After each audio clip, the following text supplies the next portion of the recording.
je suis Tatiana Kalougine, directrice pédagogique de l'École des métiers de l'information, l'EMI, qui a 40 ans maintenant et qui forme depuis 40 ans des journalistes, mais pas uniquement, aussi des graphistes, des photojournalistes, vidéastes et des éditeurs. Aujourd'hui, je vais vous parler de l'OSINT, Open Source Intelligence, qui est une méthode employée depuis un certain nombre d'années par des États, des services secrets, par des multinationales à des fins d'intelligence, c'est-à-dire pour faire simple d'espionnage, espionnage industriel, espionnage politique. Depuis une petite dizaine d'années, les journalistes se sont intéressés à ces techniques pour eux-mêmes pouvoir trouver des informations. Et on va voir comment, de façon particulièrement efficace. Je vous montre juste un exemple très récent d'un travail réalisé à partir d'OSINT qui a été publié sur Twitter. On a ici 3 photos qui sont des images satellites du cimetière de Mariupol en Ukraine. La photo du haut date de mars 2022. La photo du bas de novembre 2022.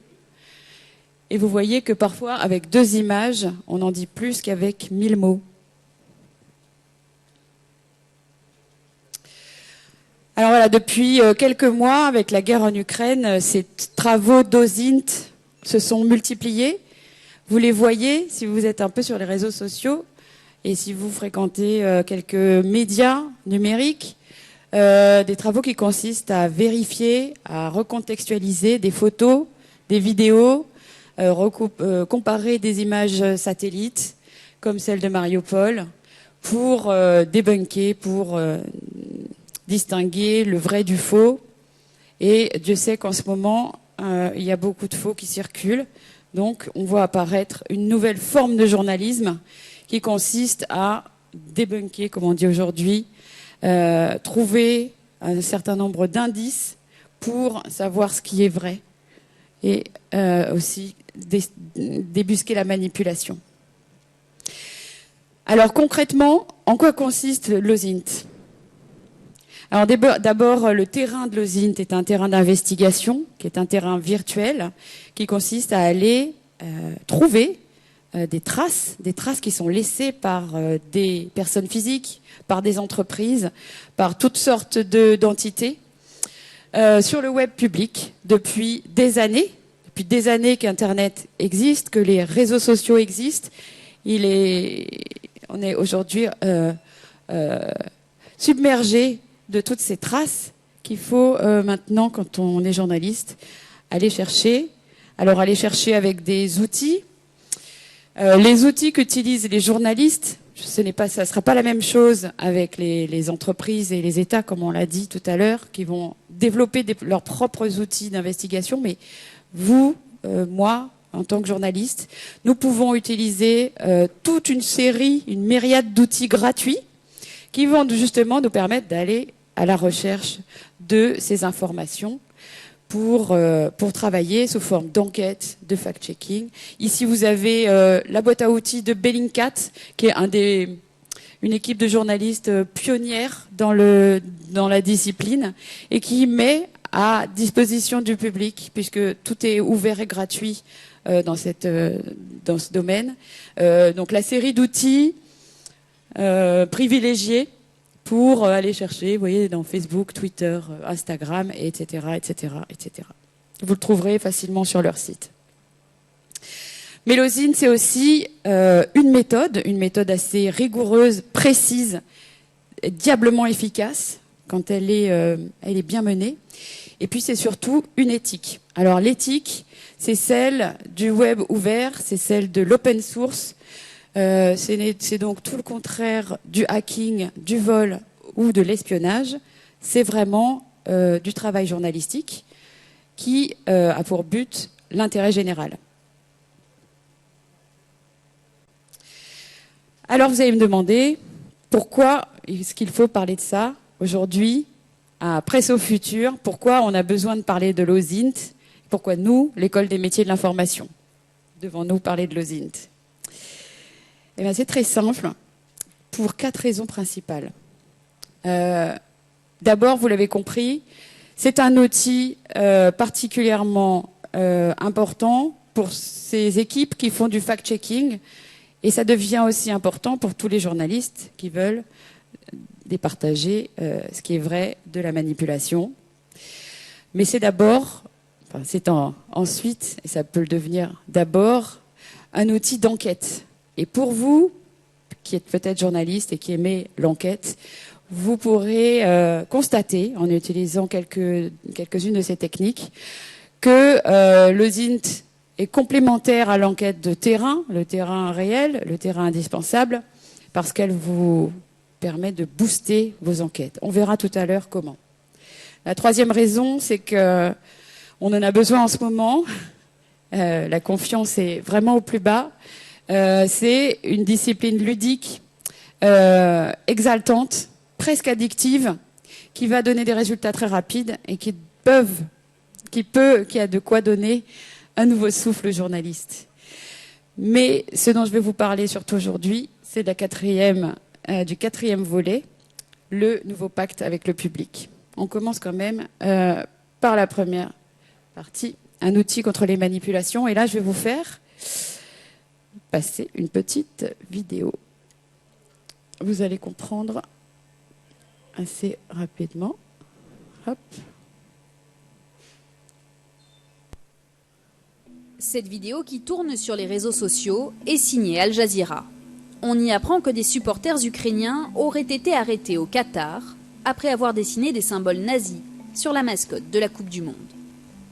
La vidéo est très bien réalisée et ressemble à n'importe quel autre reportage du média Al Jazeera, comme celui-ci. Mais elle a tout de suite intrigué ce journaliste belge. Ce qui m'a alerté, c'est qu'aucun autre média n'avait parlé de cette histoire. Et puis l'Ukraine ne participe pas à la Coupe du Monde. Alors pourquoi y aurait-il des supporters ukrainiens au Qatar? C'est bizarre. Plusieurs éléments montrent que la vidéo a en fait été trafiquée. D'abord, les images des Ukrainiens. En faisant une recherche inversée à partir de cette image, le journaliste la retrouve sur un article russe publié en février 2022. Il s'agit donc en réalité d'une vieille photo. Ensuite, si l'on regarde la tenue des officiers qataris censés avoir procédé à l'arrestation, on voit qu'elle est différente de celle portée par les forces de sécurité durant la Coupe du Monde. Enfin, regardons l'image au cœur du reportage. La mascotte, affublée d'une moustache d'Hitler, et l'inscription nazie à côté. En la faisant passer dans un détecteur de manipulation d'images, on voit que l'inscription allemande sur la photo a probablement été modifiée, car à cet endroit, le taux de compression est différent. Quand vous prenez une image, elle est composée de nombreux pixels qui sont compressés. Et s'il y a des modifications dans les taux de compression, cela peut indiquer qu'elle a été manipulée.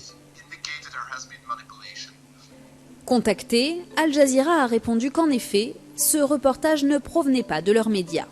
Cette vidéo est totalement fausse et Al Jazeera n'a jamais publié aucune information sur cette histoire. La vidéo a donc été fabriquée pour faire croire que des supporters ukrainiens avaient dessiné des symboles nazis. Ces premiers partages ont été retrouvés sur les réseaux sociaux russes, mais il est impossible de savoir de manière certaine qui est derrière cette manipulation.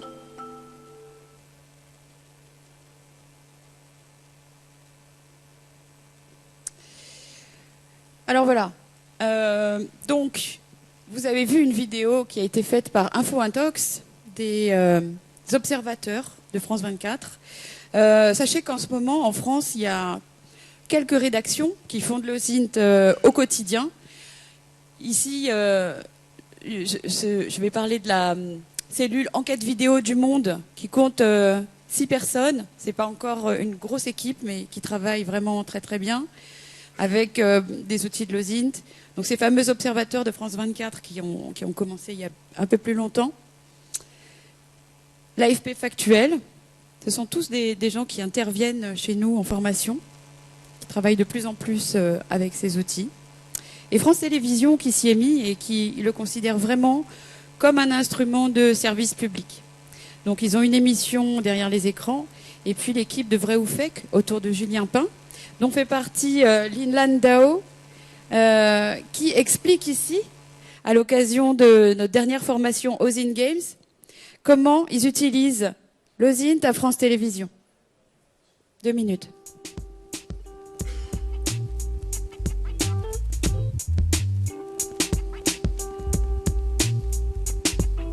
On va utiliser l'OSINT en enquête, investigation en source ouverte pour pouvoir authentifier des vidéos amateurs, spécifiquement les vidéos et les photos amateurs.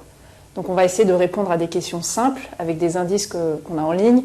Donc où ça se passe, quand est-ce que ça se passe et quel est le contexte. Est-ce que c'est vrai, est-ce que c'est faux, est-ce que c'est sorti de son contexte.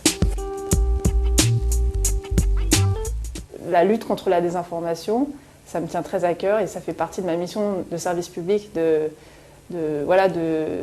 dire aux gens qu'il faut douter en fait de tout ce qu'on voit. Alors pas jusqu'au point de devenir complotiste, hein, mais voilà, douter des informations qui circulent trop vite sur les réseaux sociaux, qu'on partage un peu trop facilement. Donc c'est vraiment un engagement que de travailler sur du fact-checking avec les techniques de l'OSINT et de populariser tout ça au plus grand nombre. Il y avait un ex-soldat français qui témoignait sur plein de plateaux de télévision pour raconter son histoire en disant qu'il avait été près de Kiev et qu'il avait été témoin de crimes de guerre ukrainiens. Alors, des crimes de guerre par l'armée ukrainienne, c'est tout à fait possible, hein. Je ne dis pas que c'est pas vrai.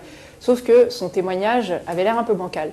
Il a partagé une photo de lui sur les réseaux sociaux en disant « Voilà, tous les journalistes qui disent que je ne suis pas allé à Kiev, vous êtes des menteurs, regardez, voici la preuve. » On passe sur une vide et on découvre que potentiellement le peut toucher. Voilà. Et j'ai ma collègue qui décide de lire des articles sur lui et elle voit qu'il est allé à Lviv.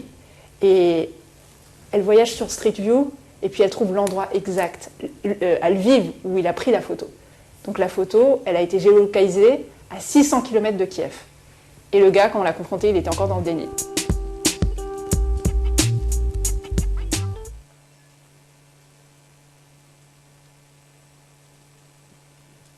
Voilà Lin Dao de France Télévisions qui intervient à l'EMI pour des cours d'OSINT, entre autres. Alors, je ne vais pas relancer la vidéo. Non. Alors, je vous ai parlé du fact-checking. Évidemment, l'OSINT aujourd'hui, il est vraiment mis à profit pour ça parce qu'on est vraiment sous l'effet d'un vrai tsunami de fausses nouvelles, de manipulations, de canulars, tout ce qu'on veut. Et on a besoin de faire le tri, de filtrer tout ça.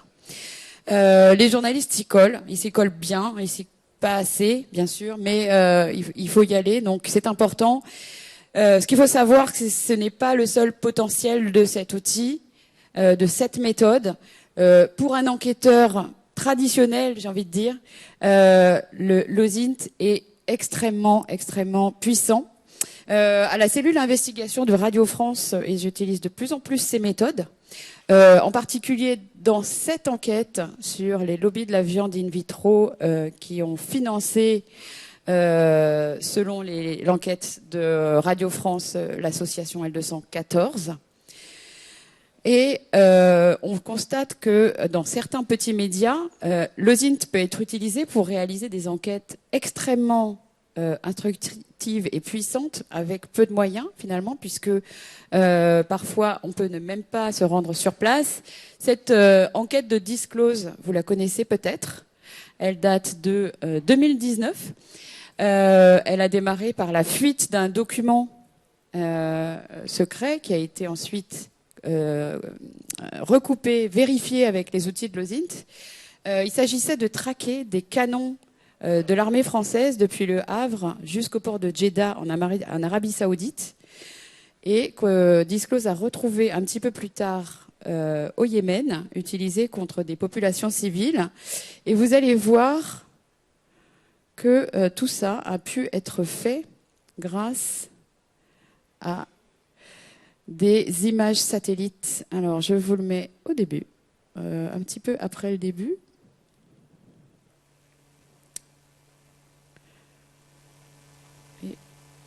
C'est parti.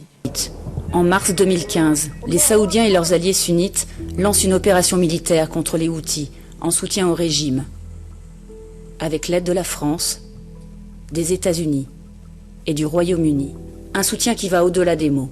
Des images et des vidéos d'armes françaises, utilisées par les forces saoudiennes, ont depuis fuité sur le net. Une arme en particulier semble avoir leur faveur. Le canon César, fabriqué à Roanne par l'entreprise Nexter, dont l'État français est l'actionnaire unique. C'est le produit phare de l'industriel. Voici le port de Jeddah, en Arabie Saoudite.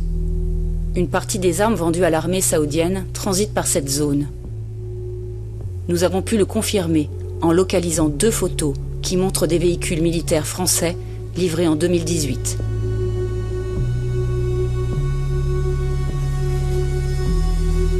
Sur une vue satellite datée du 18 octobre 2018, nous avons identifié 10 canons César. L'historique des vues satellites confirme que les canons ont été livrés entre le 8 et le 13 octobre. En recoupant données maritimes et webcams portuaires, nous avons découvert que les 10 pièces d'artillerie auraient voyagé depuis le port français du Havre jusqu'à Jeddah, dans les cales du Bahri Jazan. Ce cargo appartient à Bahri, une compagnie de transport maritime appartenant à l'Arabie Saoudite. Elle a récemment mis en place une liaison entre la mer Rouge et le port du Havre. Un représentant français de Bahri nous a confirmé les escales régulières. Donc, je vous laisse regarder la suite de ce reportage qui est passionnant en plusieurs volets. Vous le trouverez, le lien, dans la présentation que je vous donnerai tout à l'heure. Donc, à part Disclose, qui est un média récent, il y en a beaucoup, notamment Reflet, et d'autres qui pratiquent l'OSINT et qui sont malheureusement pas assez connus. Tout ça pour vous dire que cette méthode, cette pratique, c'est un retour aux sources pour nous journalistes. C'est un retour à l'enquête, aux faits, qui n'a plus rien à voir avec ce journalisme qui se répand sur les plateaux de télévision avec beaucoup d'opinions. Là, il est question vraiment de complémenter un terrain physique par un terrain virtuel. Alors, mon troisième volet, c'est le nouveau souffle pour les journalistes. Alors, pourquoi je dis ça ? Bon, c'est vrai qu'on en voit passer beaucoup à l'école des métiers de l'information, et c'est vrai que on peut sentir parfois une sorte de lassitude et aussi une frustration, quelque chose d'un peu lassant, de voir à ce point le public nous tourner le dos, finalement. Et alors, je vais commencer. Alors, je vais vous montrer 2 petits exemples pour que vous puissiez saisir un petit peu, en le touchant, ce potentiel exaltant et ludique que peut avoir cette pratique. Le premier exemple a l'air totalement anodin comme ça, mais vous comprendrez un petit peu plus tard pourquoi ça peut être utile de le faire sur cette photo. Donc, il s'agit vous la reconnaissez, Sharon Stone, en 2013, devant un monument pas du tout connu. Donc Sharon Stone, le 21 novembre 2013, a fait une séance de photos devant le Taj Mahal pendant toute une journée. Et ce qui est intéressant dans cette photo, c'est de se demander, mais où est-elle exactement ? Si on va sur Google Maps, qui est un outil très très utilisé dans l'OSINT, un outil que tout le monde utilise tout le temps, mais qui est largement sous-exploité, on se rend compte que les jardins du Taj Mahal font 200 mètres de côté, et que lorsque vous voyez cette photo de Sharon Stone, vous avez l'impression qu'elle est vraiment très proche du Taj Mahal, mais qu'en réalité, avec un certain nombre d'indices, comme les palmiers sur le côté, les arbres à sa gauche, le minaret derrière elle, au bout d'un moment, quand vous cherchez avec l'outil Street View de Google Maps, vous vous rendez compte qu'elle n'est pas devant le Taj Mahal, mais qu'elle est tout au fond du jardin. Tout au fond du jardin, à plus de 300 mètres du monument. Pourquoi je vous dis ça ? Parce que une simple photo prise avec un téléobjectif vous trompe sur la réalité. Et donc, l'OSINT vous permet de prendre du recul par rapport à vos sens qui vous disent quelque chose de faux.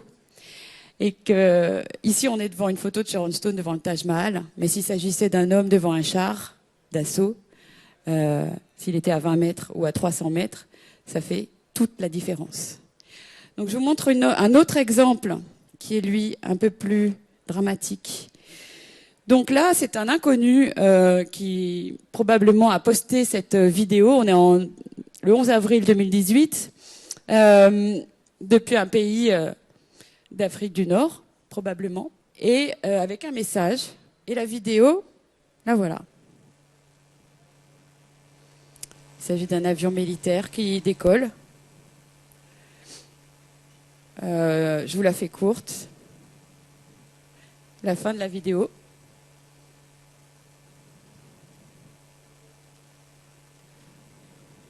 Voilà. Alors, que dit le texte qui accompagne la vidéo, qui a été partagé 15 000 fois? Et cette vidéo, avec ce message, a été repartagée. C'est un exemple qui est souvent utilisé dans les formations au journalisme. Donc, quand on prend le texte et qu'on le passe à Google Traduction, on apprend que cette personne prétend que la vidéo montre le crash d'un avion militaire à l'aéroport de Boufarik à Blida, c'est-à-dire en Algérie. Une petite vérification nous apprend qu'effectivement, le 11 avril 2018, un avion militaire s'est écrasé avec du personnel militaire à bord, des familles, au total 257 morts. C'était le plus gros accident crash aérien en Algérie depuis 20 ans. Sauf que si on a un tout petit peu de mauvais esprit et qu'on passe la vidéo dans cet outil qui s'appelle InVid, vous l'avez peut-être vu tout à l'heure dans la vidéo de debunk sur Al Jazeera et aussi de Linland DAO. Donc c'est cet outil qu'ils utilisent pour savoir les différents taux de compression qu'il y a dans une vidéo. Ici, on va utiliser dans InVid juste l'outil Keyframe qui va en fait extraire des photos de la vidéo. Et chacune de ces photos va être passée dans un logiciel que vous connaissez tous, enfin un outil qui est Google Images. Et Google Images a un outil de recherche inversée qui va rechercher toutes les photos qui ont été publiées auparavant et qui sont similaires à cette photo. Vous connaissez. On les passe, certaines, elles marchent pas toutes. Et puis, au bout d'un moment, il y en a une qui fonctionne et qui nous donne des résultats. On tombe sur cette vidéo qui est la vidéo d'un crash d'un avion militaire de l'US Air Force en Alaska, à Anchorage, en 2010, c'est-à-dire un an avant le crash de Blida. La vidéo est en miroir, elle a été inversée, c'est-à-dire que des manipulateurs qui ont voulu prétendre autre chose à partir de cette vidéo l'ont non seulement retournée, mais aussi compressée pour qu'elle devienne un peu plus floue. On n'arrive plus à lire les textes qu'il y a sur l'avion, notamment l'US Air Force. Vous comprenez en quelques images la puissance de ces outils qui sont pourtant à portée de tous. Donc ça, c'est l'article qui a été fait par AFP Factuel pour expliquer ce debunk. Henk van Ness de Bellingcat, qui intervient, qui fait beaucoup de formations à l'OSINT. Alors voilà, on a vu que contextualiser une vidéo, une photo, c'est le propre de l'OSINT, mais ce n'est pas tout. Ça permet également de retrouver un ancien tweet, donc d'aller chercher des vieux dossiers, de savoir qui est derrière un site web, de traquer le trajet de différents avions, bateaux, et puis d'identifier des personnes et de les traquer d'un réseau social à l'autre, ce qui peut être fort utile. Donc voilà, à l'école des métiers de l'information, on enseigne l'OSINT depuis maintenant 3 ans. On a lancé le 2 juillet dernier une formation gamifiée, puisqu'on avait compris qu'il y avait un potentiel ludique qui est quasiment enfantin, enfin qui fait ressortir des ressorts vraiment d'exaltation, de plaisir d'aller fouiner, d'aller farfouiller, d'aller trouver des indices, traquer des indices, les recouper.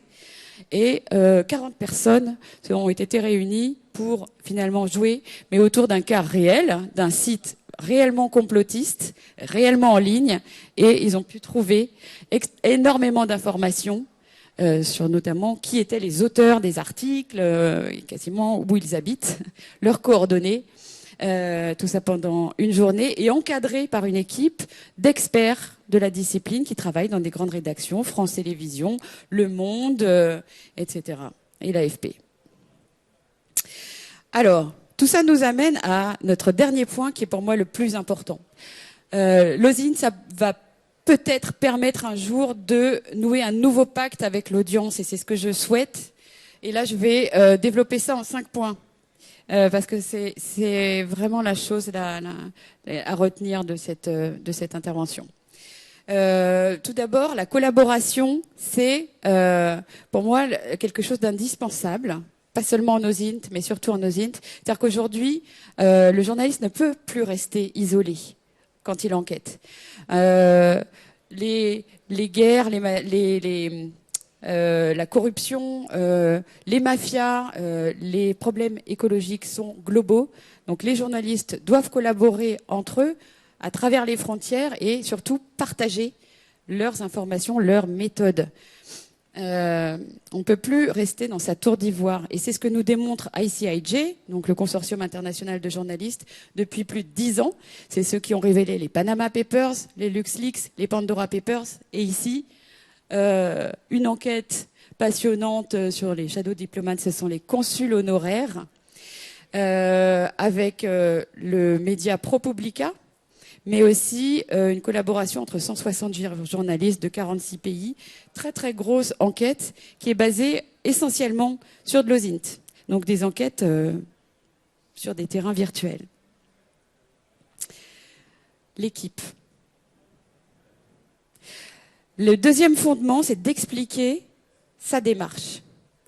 On ne peut pas se contenter de montrer, ni même de démontrer aujourd'hui. Il faut expliquer ce qu'on a fait. Il faut permettre aux gens de refaire l'enquête. Ce qu'on demande aujourd'hui aux journalistes, c'est de la transparence. C'est pour ça qu'il n'y a plus de confiance. Donc pour renouer la confiance, il faut tenir les gens par la main et les aider à refaire les enquêtes avec nous. C'est ce que fait Bellingcat, ces fameux précurseurs là depuis des années. À chaque fois qu'ils font une enquête, ils font le b.a.-ba pour qu'on puisse retravailler derrière. Ici, il nous explique son enquête qui démontrait que des armes anti-émeutes anglaises avaient été utilisées pendant les manifestations Black Lives Matter contre des journalistes et des manifestants aux États-Unis. Vous aurez le lien dans le support. Le troisième pilier, c'est d'ouvrir l'enquête au public. Alors là, on monte d'un cran, c'est-à-dire qu'on va vraiment faire participer les gens à nos enquêtes. C'est quelque chose qui est fait encore de façon très marginale, mais je pense qu'il y a un potentiel énorme à faire ça. Vous faites entrer quelqu'un, vous le faites travailler avec vous, vous en faites un allié pour toujours, vous en faites un partenaire, un ambassadeur de votre média. Donc le nouveau lien avec le public, il va devoir passer par des projets comme ça, des projets journalistes et citoyens. On en parle depuis des années, mais personne ne le fait réellement.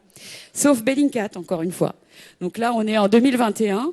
Bellingcat a récupéré des tonnes de données sur l'invasion du Capitole, prises par des témoins et parfois des insurgés eux-mêmes, et les a mis dans un grand Google Doc, ouvert, en proposant aux gens, à l'aide d'un formulaire, d'aller eux-mêmes poster leurs propres données, leurs propres vidéos, photos ou les choses qu'ils ont trouvées sur le web, de renseigner ces données avec des noms de gens qu'ils ont éventuellement reconnus ou eux-mêmes, quand ils ont fait les recherches, dont ils ont peut-être trouvé les noms, et d'aller corriger, modérer les informations des autres. C'est-à-dire, non seulement on partage, mais on fait confiance dans la foule pour s'auto-modérer. Et plus il y a de gens, plus ça fonctionne, ces techniques. Et ici, on a un Map Hub qui a été lancé par le Center for Information Resilience, qui est là une carte de l'Ukraine, alimentée là aussi par des réseaux sociaux, par des posts des réseaux sociaux. Donc je vous passe un extrait, qui permet de documenter, de centraliser toutes ces données, parfois ces exactions qui ont été filmées, et qui vont peut-être un jour permettre de servir d'éléments de preuve s'il y a des procès pour des crimes de guerre, par exemple. Tout ça est compilé et c'est ouvert au public. Donc tout le monde peut contribuer et apporter sa pierre à cet édifice.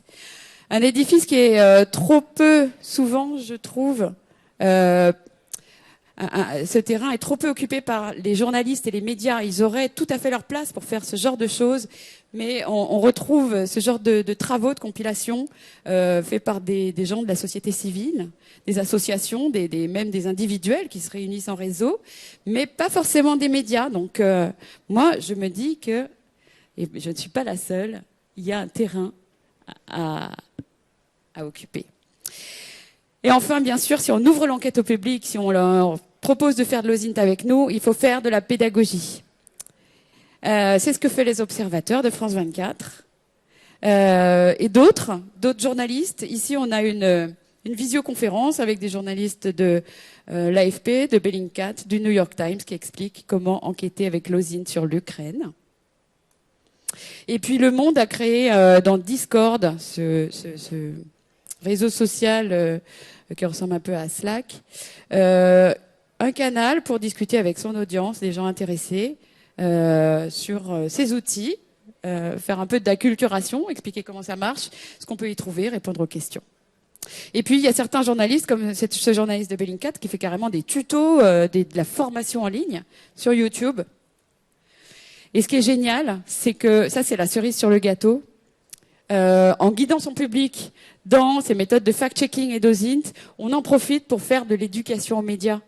Et ça, c'est vachement bien parce que goûter, vérifier, distinguer, trouver la différence entre l'information, la communication, la propagande, sécuriser ces données, protéger les personnes, ce sont les bases de notre travail de journaliste. Et c'est ça qu'on a envie de transmettre aux gens.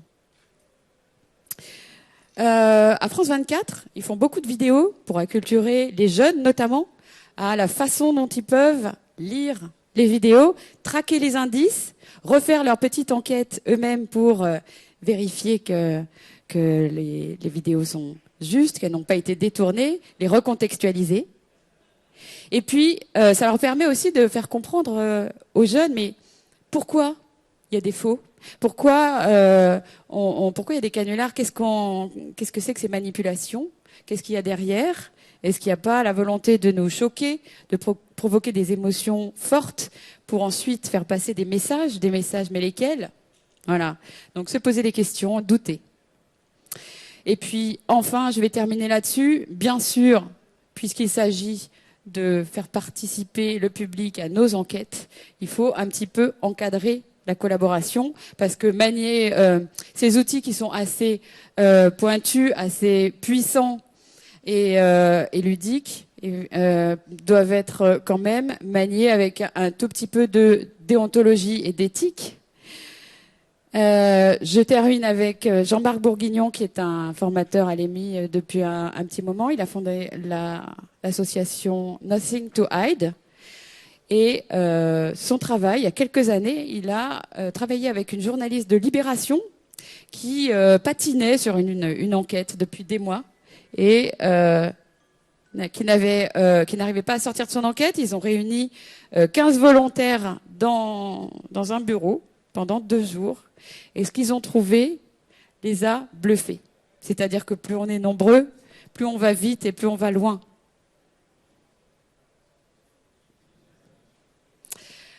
Voilà mon résumé de ces 30 minutes d'intervention. Merci beaucoup pour votre attention. Si vous avez des questions, n'hésitez pas. Nous sommes en stand 36. Voilà, je vous ai mis les 3 formations en OSINT, une pour l'autonomie, une pour l'expertise, et puis les OSINT Games qui auront lieu le 1er juillet 2023 à l'EMI. On ne fait pas que de l'OSINT à l'EMI, hein, c'est une école pour les journalistes, pour les graphistes, pour les vidéastes, et ceux qui veulent le devenir, pour les photojournalistes. Si ça vous intéresse, vous pouvez venir à nos portes ouvertes qui ont lieu samedi 10 décembre au 10 rue des Prairies. Vous pouvez copier ce lien pour télécharger la présentation. Je vous remercie. Si vous voulez poser des questions, je vous passe le micro.